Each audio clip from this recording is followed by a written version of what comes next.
Day good mga ka-GT sa kaalam pagtapos po namin bumili ng kailangan sa business ni Major number 1, Major number 2 kami dumiretso sa Green Hills, para may merienda ng konting o kapirasong konting-konting bagay. Ayan, lakad-lakad lang kami diyan, ikot-ikot lang. May hinahanap sila diyan pero shanshin, dapat walang shanshin. Eh, may shanshin yung hinahanap nila kaya hindi nila sila bumili, bumili na lang ng si Major number 2 na ang toong diyan kaya, nasa Green Hills po kami tapos after po namin magmekos-mekos diyan, ikot-ikot lang para palipas ng oras para iwas traffic, ayan po yung binili ni Major number 2. Nag-stay lang kami diyan para magpalamig kasi traffic na. Ayan palipas na ng oras siyempre hindi maaaring magpapakita ang bida, GT sa alam. At ayan, mekos-mekos lang po kami diyan. Hindi naman po ako namili diyan kasi wala namang akong pambili. Sunod-sunod lang sa mga manager. Sila lang po yung may hinahanap diyan. Kaya ako kami napapunta diyan. Pero nagpunta kami Santa Cruz, Manila para may bilhin kanina, na kailangan sa kanilang business sa resort. At ayan, siyempre kasama namin si Troy and si Manager number 2 wala pa rin makita gawa ng Shanshin. Si Shanshin ewan ko kung bakit anla kay Shanshin. Lahat po 'yan inikot na namin tapos, palamig lang after po magpalamig, nagpunta po kami diyan sa may kainan diyan, meryenda.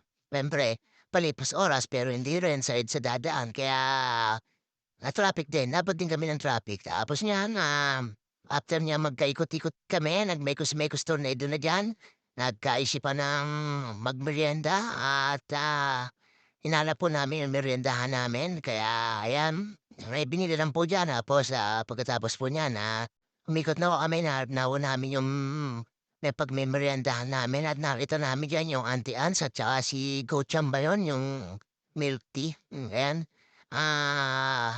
Siyempre nakita ni ate binibili niya sa ano, ni Major number 1 sa online kaya ayun, pero wala rin siyang pinakita kasi may Shanshin na ano dun sa strap ay ayaw ni Major number 2 may Shanshin, gusto ano original. Katapter po nun siyempre ano po, hinanap na po namin yang walang yan sa may ibabaw sa Green Hills at ayan pumasok po kami diyan. Fountain po yan ng Green Hills na may kainan at ang meneryenda ho namin yan ay Auntie Anne, napakasarap pong Auntie Anne's tapos, yung sa'kin po hininam ay yung siyempre ayan po order na po kami at ayan magpapakita po ang GT sa ala may bitbit na pinamili ni Major number 2. At ayan po sinasabi ko sa inyo sa gitna po yan sa Green Hills yung Auntie Anne's na yan tapos dun po ako nagbili ng milk tea sa kabila. At ayan po order lang po si Major number 1, Major number 2 mekos-mekos lang tapos ayun o yung binilihan kong milk tea. Ayan po yung milk tea na naku Gongchan, ayan po medyo masarap po napasarap po ng Gongchan na yan. At sinasabi ko po sa inyo, sa ikot-ikot lang kami diyan, mekos-mekos lang tapos niya pagkatapos po namin magmeryenda, uwian na kami diyan.